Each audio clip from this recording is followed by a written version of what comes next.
कार्तिक एक ऐसा साहसी कदम उठाने वाला है जो पूरे महल की नींद हिला देता है। वह राजगुरु का भेष धारण करके महल में एंट्री करता है और उसकी यह एंट्री साधारण नहीं बल्कि बेहद नाटकीय होती है। उसका उद्देश्य बिल्कुल साफ है, मोहिनीसा और अमायरा की साजिश का पर्दाफाश करना और सच्चाई को सबके सामने लाना। जैसे ही कार्तिक सही मौके का इंतजार करता है, महल का माहौल पहले से ही तनाव से भरा होता है।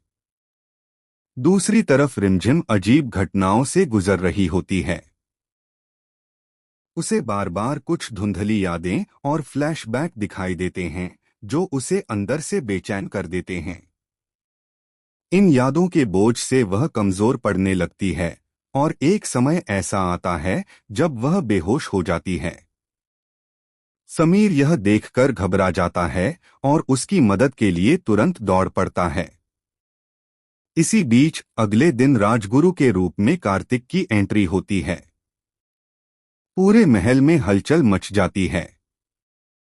मोहिनीसा उसे देखते ही घबरा जाती है क्योंकि उसे अंदेशा हो जाता है कि अब उसका सच ज्यादा देर छिप नहीं पाएगा। समीर, जो पहले से ही उलझनों में घिरा हुआ है, सच्चाई जानने के लिए बेचैन हो उठता है। वह रिमझिम की कुंडली राजगुरु के सामने रखता है और सच्चाई जानने की गुहार लगाता है। कार्तिक अपने भेष में रहते हुए स्पष्ट शब्दों में कहता है कि रिमझिम ही समीर की असली पत्नी है, न कि अमायरा। यह सुनते ही समीर के पैरों तले जमीन खिसक जाती है। उसे यकीन नहीं होता कि वह अब तक इतने बड़े धोखे में जी रहा था। उसकी आंखों के सामने जैसे सब कुछ टूट जाता है।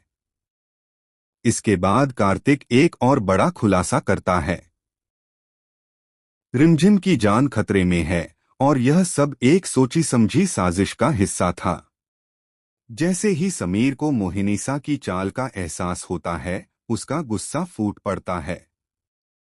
वह तुरंत फैसला करता है कि अब किसी को भी उसके गुनाहों की सजा से नहीं बचने देगा। समीर अमायरा और मोहिनीसा से जवाब मांगता है। शुरुआत में दोनों झूठ बोलकर बात को टालने की कोशिश करती हैं, लेकिन सच्चाई ज्यादा देर छिप नहीं पाती। आखिरकार दबाव में आकर मोहिनीसा खुद कबूल कर लेती है कि यह पूरी साजिश उसी ने रची थी। सच सामने आते ही समीर का गुस्सा चरम पर पहुंच जाता है। वह अमायरा को महल से बाहर निकाल देता है और मोहिनीसा को उसके गुनाहों की सजा दिलाने के लिए पुलिस को बुला लेता है। जैसे ही पुलिस मोहिनीसा को लेकर जाती है, मां